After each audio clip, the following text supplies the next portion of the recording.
Hi! ఈరోజైతే 2 మ్యాచ్‌లు ఉన్నాయి కాబట్టి ఫస్ట్ మ్యాచ్ వచ్చేసి ఎస్ఆర్‌హెచ్‌కి అలానే గుజరాత్ టైటాన్స్‌కి అయితే మ్యాచ్ జరిగింది. ఈ మ్యాచ్‌లో అయితే ఎస్ఆర్‌హెచ్ ఓడిపోయింది. 7 వికెట్స్ తేడాతో అయితే గుజరాత్ టైటాన్స్ అయితే గెలిచారు. యాక్చువల్‌గా ఈ మ్యాచ్ యాక్చువల్‌గా టాస్ గెలిసి బ్యాటింగ్ తీసుకోవడం కొంచెం రాంగ్ స్టెప్ అనుకున్నాం. అదేవిధంగా ఆ తర్వాత స్కోర్ కూడా ఎక్కువ చేయలేకపోయారు. 162 పరుగులకే 8 వికెట్లు కోల్పోయి 20 ఓవర్లుగా చేయడం చూసాం. ఆ గ్రౌండ్లో ఆ స్కోర్ కష్టం అనిపించింది నిలుపుకోవడం. అదే విధంగా జరిగింది.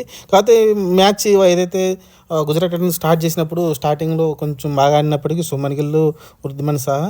కానీ ఆ తర్వాత వాళ్ళిద్దరూ అవుట్ అయిన తర్వాత అయితే కొంచెం మ్యాచ్‌లోకి వచ్చారనిపించింది ఎస్ఆర్‌హెచ్. కానీ ఆ తర్వాత సాయి సుదర్శన్ అలానే డేవిడ్ మిల్లర్ ఇద్దరు కలిసి దాదాపు 64 పరుగుల పార్ట్నర్‌షిప్ అయితే వాళ్ళిద్దరైతే క్రియేట్ చేశారు. దాని మూలంగా అయితే మ్యాచ్ అయితే మన చేతుల్లో నుంచి జారిపోయింది. ఇంకోటి మయాంక్ మార్కండే అయితే ఏదైతే 16 ఓవర్ వేసాడో దాదాపు చాలా ఎక్కువ పరుగులు ఇచ్చేసుకున్నాడు. అక్కడ కొంచెం రన్స్ కొంచెం తక్కువ ఇచ్చుంటే ఇంకొంచెం మ్యాచ్‌లో ఉండేవాళ్ళేమో. కానీ ఆ ఓవర్ అయితే చాలా ఎక్కువ రన్స్ అయితే ఇవ్వడంతో అయితే పూర్తిగా వాళ్ళ చేతుల్లో అయితే బాల్ టు బాల్ అయితే ఉంది. రన్స్ అయితే ఇంకా ఈజీ అయిపోయింది వాళ్ళ మ్యాచ్ అయితే. లాస్ట్‌లో కొంచెం సాయి సుదర్శన్ అవుట్ చేసినప్పటికీ కమిన్స్ ఆ తర్వాత కొంచెం కంబ్యాక్ అనుకున్నాం. కానీ విజయ్ శంకర్ వచ్చేసి 11 బాల్‌లో 14 కొట్టేసి మ్యాచ్‌ని అయితే ముగించేశాడు. డేవిడ్ మిల్లర్ కూడా 27 బాల్స్‌లోనే 44 పరుగులు చేశాడు. అతను కూడా ఫాస్ట్‌గానే ఆడాడు. మంచి 162 స్ట్రైక్ రేట్‌తో ఆడడం చూసాం. ఇది ఓవరాల్‌గా మ్యాచ్ అయితే ఎస్ఆర్‌హెచ్ మళ్ళీ ఓడిపోయింది. ఎందుకంటే 2 మ్యాచ్‌లు ఓడిపోయారు. ఒక మ్యాచ్ గెలిచారు అంతే. పాయింట్ టేబుల్‌లో కూడా చాలా మార్పులు జరిగినాయి. జీటీకి అయితే మంచి వరుసగా 2 మ్యాచ్‌లు అయితే గెలవడంతో అయితే టేబుల్ 3 కూడా వెళ్ళిపోయింది. చూద్దాం మరి నెక్స్ట్ అయితే ఇంకా డీసీకి అలానే చెన్నై సూపర్ కింగ్స్ ఉంది. మ్యాచ్ అయితే స్టార్ట్ అవుద్ది 7:30కి అయితే.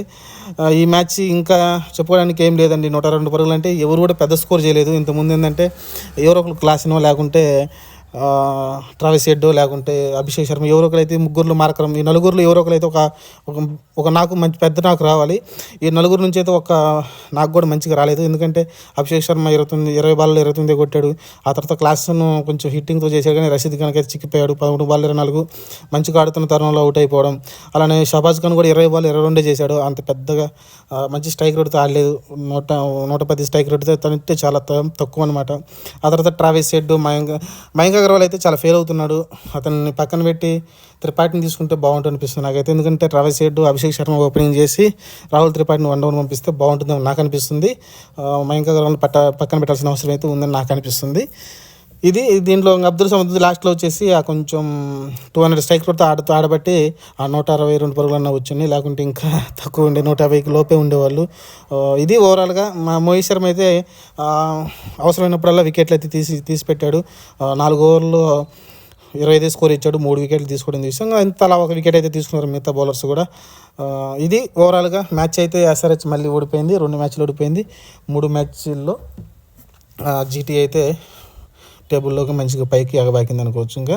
ఇంకపోతే జీటీ వచ్చేసి ప్రస్తుతం 4వ ప్లేస్లో ఉంది. ఎస్ఆర్‌హెచ్ 5వ ప్లేస్లో ఉంది. ఎందుకంటే కొంచెం ప్లస్ రన్ రేట్తో ఉండటం వల్ల అయితే మనకు 2 పాయింట్లు ఉన్నప్పటికీ 5వ ప్లేస్లో ఉంది.